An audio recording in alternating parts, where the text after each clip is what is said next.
6:30 নাটক করতে থাকে, 6:30 আমার মনে হয় 7টায় যাবো, বাঙালির নিয়ম।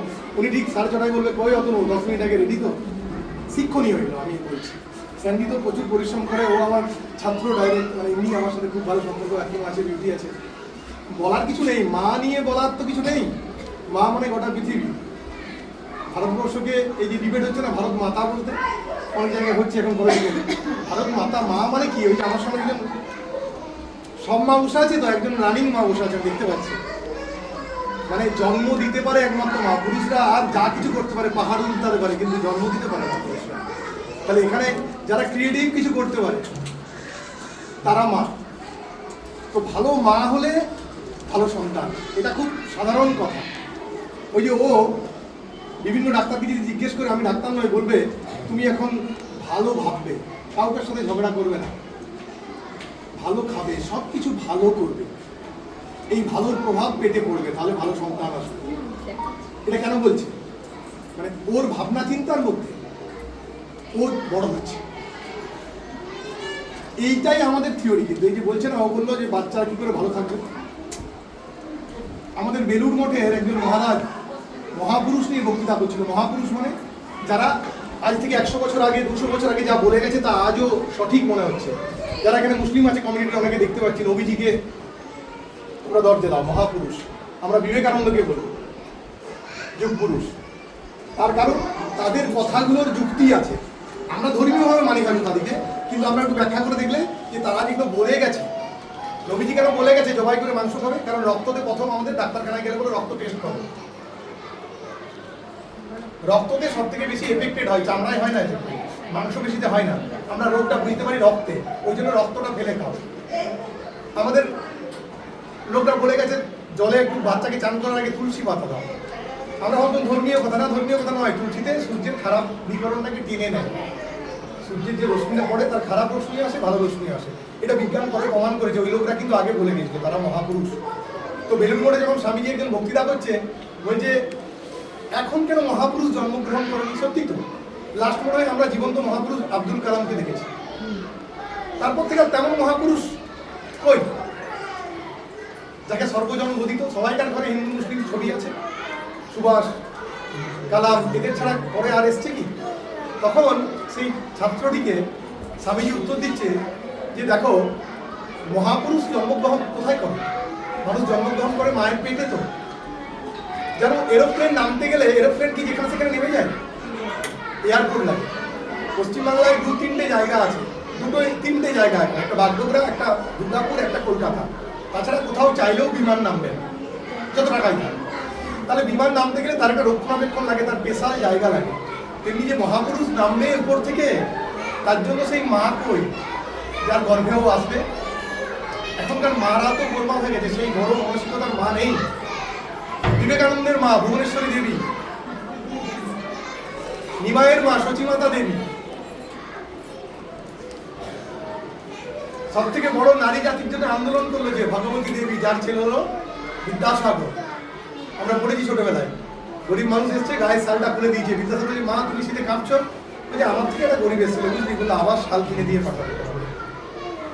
ওই মাকে দেখেই না বিদ্যাসাগর শিখেছি। মানে একজন মা, বাবা পারে না। আমি আমার মিসেসকে বলি তুমি মানুষ করো, আমি রোজগার করে টাকা জোগাড় করবো, যতটুকু সময় থাকবে মোরাল এথিক্স দেবো। মোরাল এথিক্স মানে ভালো কিছু ভাবনা চিন্তা। এইসব যারা মহাপুরুষ দেখছি না, তাদের সবাইকে। আরো একজন আধুনিক যুগের আপনার ছেলে মেয়েদের প্রিয় সচিন তেন্ডুলকার, তার মায়ের গল্প শুনবেন, কেমন করে তাকে মানুষ করেছে। পড়াশোনায় ভালো ছিল না। আব্দুল কালামের বাবা রামেশ্বরম থেকে ধনুষকোটি বলে একটা জায়গা আছে শ্রীলঙ্কার দিকে, সেখানে নৌকা চালাতো। হিন্দু পুণ্যার্থী দিকে নৌকায় করে বই নিয়ে যেত, আর মা খাবার দিত সবাইকে। পড়াশোনায় একদম ভালো ছিল না কালাম, সেখান থেকে কালাম হয়েছে ভারতরত্ন। লতা মঙ্গেশকর ভারতরত্ন, সব ভাইকে মানুষ করতে গিয়ে বোনকে বিয়ে থা করতেই পারেনি, প্রচন্ড অভাব। এগুলো পড়াতে হবে বাচ্চাদের, না এই গল্পগুলো শেখাতে হবে। ভালো কিছু ভালোর জন্ম দেয়। আমি দু একটা ছোট্ট ছোট্ট গল্প বলবো, বক্তৃতা করলে ভালো লাগবে। আমাদের একজন বিজ্ঞানীর নাম আছে টমাস আলভা এডিসন। বিজ্ঞানীটার নামটা বড় কঠিন, কিন্তু বিজ্ঞানীটা যেটা করেছে না, গ্রামোফোন, ওই রেকর্ড ছিল না, প্রথমে গান শুনতাম, সেই রেকর্ড আবিষ্কার করেছে। এই যে ভিডিও রেকর্ডিং করছি, এই যে করছে, ওই ভিডিও রেকর্ডিং আবিষ্কার প্রথম উনি করেছিলেন। আর সব থেকে বড় আবিষ্কার হলো বৈদ্যুতিক বাল্ব। আমাদের ঘরে সেই ফিলামেন্ট বাল্ব এখন টিউব চলে এসছে না, প্রথমে যেগুলো গ্রামে চলতো, ওই বাল্বের আবিষ্কার টমাস আলভা এডিসন। কেন ওর কথা বলছি, ওর নিয়ে একটা সুন্দর গল্প আছে, সব মায়েদের অবাক লাগবে যে একটা মা কেমন করে একটা বিজ্ঞানী তৈরি করতে পারে, একটা বোকা মা। মা তো ইউনিভার্সিটি, আমরা মা স্কুলে না গেলে বলি বোকা, কিন্তু মায়ের কাজগুলো একটা বাবা কোনোদিন করতে পারবে না। টমাস আলভা এডিসন পড়াশোনা করতো যে স্কুলে, খুব বাজে বুদ্ধি ছিল, খুব বাজে রেজাল্ট করছিল, স্থূল বুদ্ধি, আমরা স্পেশাল চাইল্ড বলি না অনেক সময়, কম বুদ্ধি। তো একদিন প্রিন্সিপাল যখন ফেল করলেন উনি একটা চিঠি লিখে বললো, এই চিঠিটা যে তোমার মাকে দিবে, তুমি খোলো না। ছোট্ট টমাস সেই চিঠিটা নিয়ে এসে বলছে, মা আমার আজকে রেজাল্ট বেরিয়েছে, বুঝেই না কি রেজাল্ট, তোমাকে একটা চিঠি দিয়েছে প্রিন্সিপাল। ও ভেবেছে খুব প্রশংসা হয়েছে। তো চিঠিটা খুলে মায়ের চোখ ছলো দিয়ে মা পড়ছে, চোখটা ঘুরে মুছিয়ে নিয়ে, যে বাবা চিঠিটা কি লিখে জানিস প্রিন্সিপাল, যে স্কুলে আপনার ছেলের মতো ছেলে একটাও নেই, এত বুদ্ধি, যা বলি তাই ধরে নেয়, এই ছেলেকে তো আমাদের স্কুলে পড়ানো যাবে না, একে আপনি হয় আপনার কাছে নিজের কাছে পড়ান, এই বিদ্যা আমাদের কাছে নেই, কিংবা আরো বড় স্কুলে দিয়ে যান। তো স্কুলেকে ছেলে বসিয়ে এডিসনের মা বলেছিল, বেটা আজ থেকে স্কুল যাওয়ার তোর দরকার নেই, তুই আমার কাছেই পড়। তো তাকে মানুষ করেছিল, পরে সে এত বড় বিজ্ঞানী হয়েছিল। সে যখন বিজ্ঞানী হয়ে গেছে, মা মারা গেছে, মায়ের ঘর খুলে একদিন জিনিস পরিষ্কার করছিল, বড় হয়ে যাওয়ার পরে, তখন ফেমাস, তার সম্পূর্ণ দেশ বিদেশে নাম। তখন মায়ের ওই বাস্ক থেকে একটা চিঠি পেয়েছে, ওই খামটা দেখে মনে পড়েছিল এই চিঠিটা তো সেই প্রিন্সিপাল দিয়ে পাঠিয়েছিল। মায়ের বাসকে যত্ন করে সেই চিঠিটা লেখা ছিল, আমার গায়ে কাটা দিচ্ছে কথা বলতে। ওই চিঠিটা খুলেছে, তখন বিজ্ঞানী, চিঠিটাতে লেখা আছে, আপনার ছেলে কম বুদ্ধি, বোকা, আপনার ছেলেকে আপনার স্কুল থেকে বার করে দিলাম, আর কোনোদিন স্কুলে পাঠাবেন না। এটা যদি ও মা পড়তো, ছেলেটা মন থেকে ভেঙে পড়তো, তাহলে আর বিজ্ঞানী হবো না। এটার থেকে আমাদের কি শিক্ষা নেওয়া আছে? আমরা দেখবেন অনেক সময়, এখানে আমি সব দেখতে পাচ্ছি মধ্যবিত্ত গরিব, আমরা ছেলেদিকে বলি তোর দ্বারা এটা হবে না, ওর ছেলের আলাদা ব্যাপার, তুই এটা করতে যাস না। এই যে ডিমোটিভেট করি, লোক একটা কথা বললো, দু চোর ছেলেটাকে তার মাঝে ঝাঁটিয়ে দিল, আপনার মনে কোনো আঘাত হলো, ছেলেটা হয়তো মিথ্যে কথা বললো, এসে লাগালো, তোমার ছেলে এই করছে, আমি সবার সামনে তাকে অপমান করে দিলাম। আমি সবসময় বড় বাচ্চাদের সাথে কম্পেয়ার করলাম, সবসময় বললাম ওই ফার্স্ট বয়ের মতো তোকে হতে হবে, ছোট করা, এটা বন্ধ করতে হবে। আরেকটা তো বর্ণ বৈষম্য ছিলই, ছেলে হলে আদরের চড়া, মেয়ে হলে, এইগুলোর থেকে ডিমোটিভেট হয় আমাদের বাচ্চারা। আমাদেরকে উৎসাহ দিতে হবে। এই যে আপনারা যারা নারী, মানে মা, তাদের তিনটে রূপ, একটা হলো কম বয়সে আপনারা কন্যা, প্রচুর দায়িত্ব। এবার একটা বাবা বলে আমার মেয়ে হয়েছে, বুকটা জুড়িয়ে গেল, একটা মেয়ে হলে ঘরটা সাজিয়ে রাখে, তারা পরিপাটি হয়, গোছায়, তখন তাদের ভূমিকা হলো একটা, বাবা মাকে কনফিডেন্স দেওয়া যে আমাকে স্কুলে পাঠাও, আমি কোনো অন্যায় করবো না। দ্বিতীয় জীবন হলো আরেকটা লোকের ঘরে, স্ত্রী হয়ে আপনি গেলেন, সেখানে সব লোকগুলো আপনার অপরিচিত, সেখানেও আপনাকে মানিয়ে নিতে হয়, এটা একমাত্র মেয়েরাই পারে। আর তারপরে হলো আপনি মা হবেন, মা হতে চলেছেন, একটা ছেলেকে গুড পারভারিশ দিতে হবে আপনাকে, তার মধ্যে খিদা তৈরি করতে হবে, তাকে বুঝাতে হবে যেগুলো আমরা বুঝাই না। এই যে মোবাইল না, আমি আমার মিসেসকে বলি, আমি আর আমার মিসেস যদি মোবাইল সবসময় ঘাঁটি, তাহলে তো ঘাঁটবেই। আমি একটা কম্পিউটার স্কুলে শিক্ষকতা করতাম 20 বছর, তো সেই জন্য আমি কোনো সুপারি সিগারেট খাইনি, কারণ ছেলেরই কোনো সিগারেট খাতাম। এবার বিষ্ণুপুরের ছেলে রেলিংয়ে বসে যদি আমাকে সিগারেট খেতে দেখে, তাহলে বলবে স্যার আপনি তো খান, তাহলে আগে নিজেকে ত্যাগ করতে হবে, আমাকে টিভি দেখা বন্ধ করতে হবে, তবে ছেলে বন্ধ করবে, আমাকে মোবাইল ঘাটা হয়তো বন্ধ করতে হবে দরকার ছাড়া, তবে করবে। আর একটা মোরাল এথিক্স দিতে হবে, আমাকে কেউ দেয়নি, আমার কম্পিউটার সেন্টারের ছেলেদের আমি দিই। আমরা খুব বিভ্রান্ত হই, যে জিনিসগুলো আমাদের কন্ট্রোলে নেই সেগুলো নিয়ে আমরা সারাদিন সময় নষ্ট করি, যেগুলো আমার কন্ট্রোলে আছে সেগুলো নিয়ে সময় নষ্ট করি না। কেমন? আমরা ফর্সা হওয়ার জন্য ক্রিম মাখি, জীবন হবো না, ওটা আল্লাহর দান বা ভগবানের দান। আমি লম্বা হওয়ার জন্য বলি ঝুলি, ব্যায়াম করি, আমি যা হাইট ভগবান দিয়েছে সেটাই হবে। আমি মোটা হওয়ার জন্য বা কিছু হওয়ার জন্য আরো কিছু করি, মানে ভিকটিম কিছু করি যেগুলো গড গিফটেড। আমি চাইলেও আমার বাবা মাকে আমি চেঞ্জ করতে পারবো না। আমি যে ঘরে জন্মেছি, টোটোওয়ালা হলেই সৎ নিয়ে বলতে হবে টোটোওয়ালাটা আমার বাবা, ও খেতে আমাকে খাওয়ায়। আমি গরিব বাড়ির, আমার টাইটেল বাউরি, আমি বলতে লজ্জা পাবো কেন? এগুলো গড গিফটেড, এগুলো আমার জন্য তো হয়নি, এগুলো ভগবান আল্লাহ আমাকে দিয়েছে, আমি সেই জন্য পেয়েছি। আমি কালো, আমি গেঁড়া, আমি মোটা, আমি পাতলা, এগুলো সবই আমার হাতের বাইরে। আমার হাতে কি আছে? ওই যে লোকগুলো বললো, ওই লোকগুলো এটা দেখেনি। কালাম কোনোদিন চুলা চুলি, রবীন্দ্রনাথ কোনোদিন দাড়ি কাটেনি পার্লারে, নেতাজির মাথায় টাক ছিল, কিন্তু ওরা যেটা ভেবেছিল কোনোদিন মিথ্যে কথা বলবো না, আমি সত্যি কথা বলবো, না জানলে বলবো আমি এটা জানি না, আমি ভালো কিছু করব। রাস্তা একটা লোক পড়ে গেছে, তাকে দেখে ভাববো আমার বাবা পড়ে গেছে, তুমি দাঁড়িয়ে হাসবো না। আমি পাশের লোকটার উপকার করব, আমি কাউকে বিদ্রুপ করবো না যে তুই কেন কালো, আমি কেন ফর্সা। এর থেকে আমার সুগন্ধ ছড়াবে, এটা আমরা পারি, এই জন্য 1 টাকাও খরচা হয়। আমি বলি একটা লোক রোদে পড়ে গেছে, হি করে না হেসে তুল, ভাব আমার বাবা পড়ে গেছে, একটু জল দাঁড়িয়ে দাঁড়িয়ে না হেসে, এই রিস্কাওয়ালা আপনার না খবর নিয়ে কাকু যাবে, দেখবেন কাকু বলি তো আপনাকে ছেড়ে দিয়েছে, 2 টাকা বেশি লাগবে না। আয় টোটাওয়ালা চ বললে সে বলবে না এখানে নাম, আমি এতটা টাকা দিয়েছি, তারও বিরক্ত লাগবে, যদি বলেন কাকু একটু পৌঁছে দেন না, এইটার জন্য কোনো টাকা লাগে না। এই মোরাল শিক্ষাটা আমাদের ছেলে মেয়েদেরকে দিতে হবে। একটা চাকরি কিন্তু ভালো ছেলে তৈরি করে না, চাকরি করেও আপনার খেতে দেবে না, বৃদ্ধাশ্রমে পাঠাবে। অনেক অগণিত ছাত্রছাত্রী আছে যারা চাকরি করছে, মা বাবাকে দেখে না, বিদেশ চলে গেছে, এখানেও আছে মা বাবাকে বৃদ্ধাশ্রমে রেখেছে, কিন্তু একটা ভালো ছেলে রিস্কা চালিয়েও খাওয়াচ্ছে ছেলে মেয়েকে। তার মানে আপনি ভালো যদি মানুষ না করেন, তার মধ্যে ভালো কিছু না দেন, তাহলে আপনার বিপদ অবশ্যম্ভাবী। সে চাকরি পেতে পারে কিন্তু আপনার কোনো কাজে আসবে না। ফলটা একা খেয়ে নিবি টিফিন বাসকে, এইটা আমাদের মারা শেখায়। এখনকার মারা অনেক সময় বলে ফেলে, দিয়ে খাওয়াতে পেটটা একটু কম ভরবে, চর্বি হবে না, ভালো থাকবে, ভাগ্য রেখে। অনেকটা ভর্তি করে পেট ভর্তি খাইয়ে গ্যাস হচ্ছে, অম্বল হচ্ছে, বমি পাচ্ছে, এখনকার বাচ্চাদের শুধু ফুড পয়সা হয়ে যায়। আগের দিনে ছেলেরা কোনো বমি করছে না, খেতে পেতো না তো কি বমি করবে, সব ডাইজেস্ট হয়ে যেত, দৌড়ে বেড়াতো। আমরা এমন কিছু তৈরি করে দিচ্ছি না আমাদের অজান্তে, আমাদের মনের গসিপগুলো।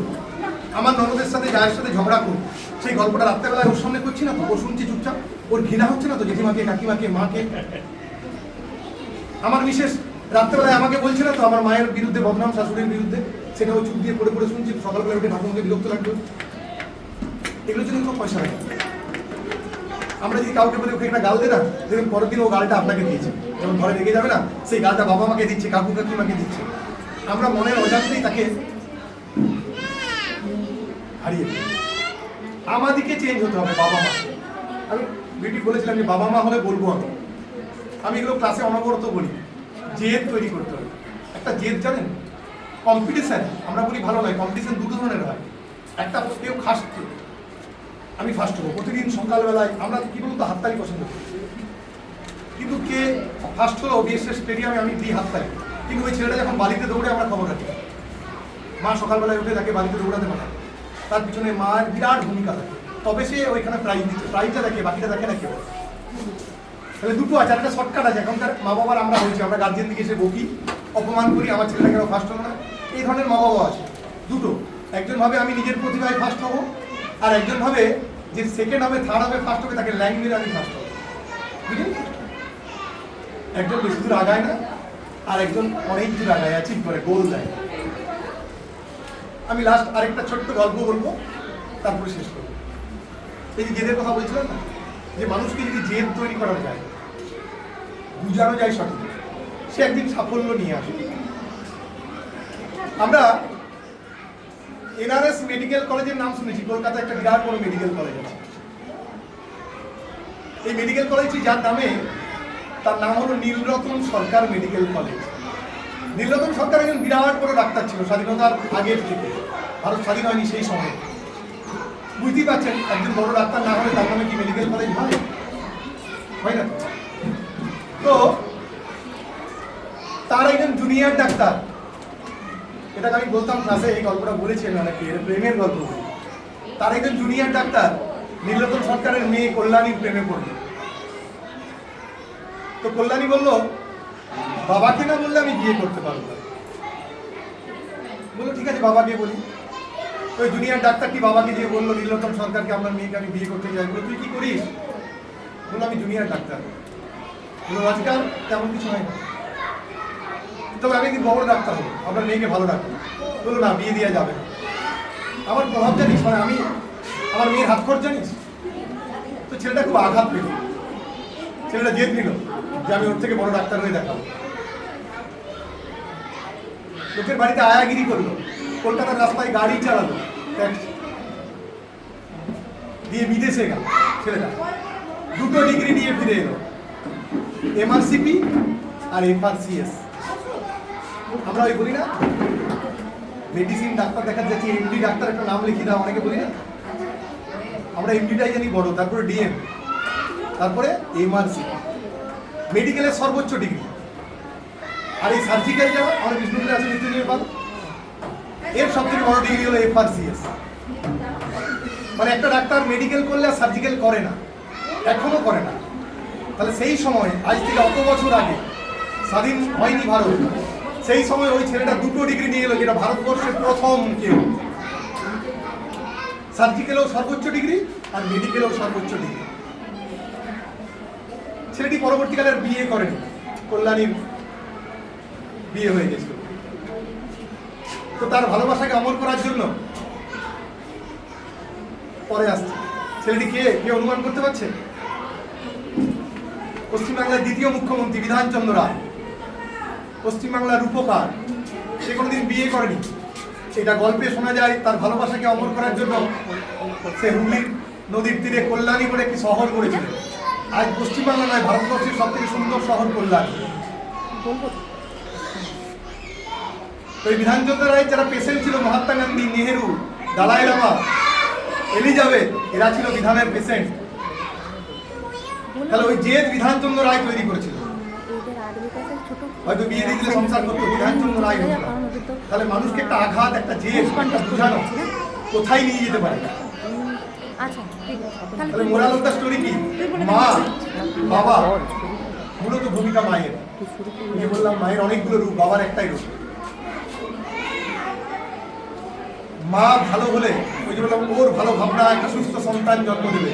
তেমনি আপনার চলাফেরা, আপনার খাওয়া দাওয়া, আপনার লাইফস্টাইল, আপনার সব কিছু প্রথম ডিকশনারি, প্রথম স্কুল হলো মা। রান্নাঘর থেকে আমার মা 6 পাস। আমার মামারা খুব পড়াশোনায় ভালো ছিল। মা বলতো তোদেরকে মামাদের মতো হতে হবে। আমার বাবা বাইরে চাকরি করতো। তো আমরা 3 ভাই বোন, আমাদের এই চাকরি বলে গ্রামের বাড়ি ছিল, গ্র্যাজুয়েট হয়েছিলাম প্রথম চাকরি থেকে 3 জন গ্র্যাজুয়েট।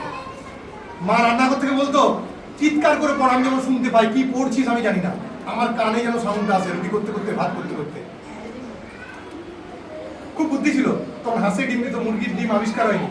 3 ভাই বোন লড়াই করতাম, একটা ডিম কাটলে কোনো মতেই কাটলে কুসুম পাবে না একজন, যেমন করি কাটে। তো মা একটা আলুতে ডিমটা মেখে 3 বেলা দিয়ে দিত, সবাই ডিম পেয়েছিস, কুসুম পেয়েছিস। এটা মা। এই যে তাৎক্ষণিক পদ্ধতি মা। স্কুল যেতে যেতে এখানে সুতরাং বেরিয়ে গেছে, মুখ দিয়ে কেটে দেবে, কাঁচির দরকার নেই, এটা মা। ঝাড়ফুঁক দিয়ে বুঝিয়ে দেবে যে তোর রোগ ভালো হয়ে গেছে, যা তুই কাদা মেখে এসছিস, ওই দামি শাড়িটা তখন মায়া করবে না, কাদিটা মুছিয়ে দেবে দেখবে শাড়িটা দিয়ে।